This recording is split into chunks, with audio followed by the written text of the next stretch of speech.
Le cœur de Monin était en fête ce week-end, avec le rendez-vous très attendu du dimanche, la dégustation grand format des vins du Jurançon.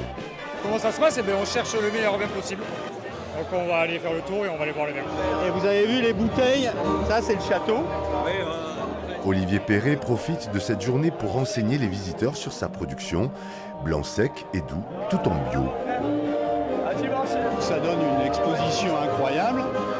Là on va avoir, je sais plus, on va avoir 7, 8, 9 000 personnes, vous vous rendez compte? Dans un moment sur 5 heures de temps, qui viennent, qui tournent, qui sont là pour déguster, c'est magique. Des habitués, des locaux ou des touristes, sous les arcades ou sur la place, c'est une fourmilière. Plus d'une vingtaine de producteurs présents, un terroir à explorer de stand en stand avec modération. Tarif unique, 3 € le verre. Le Jurançon sec, c'est très bon et très vif et très frais, parfait. C'est très rare d'être déçu d'un Jurançon. On sait qu'on va passer un bon moment, il y a une bonne ambiance.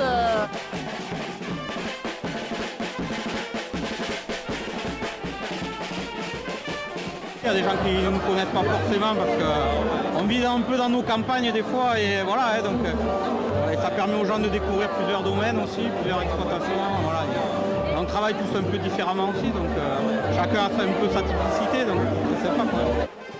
À Monin, la célébration du Jurançon reviendra l'été prochain à l'heure des fêtes, un moment de fierté qui se renouvelle depuis 160 ans.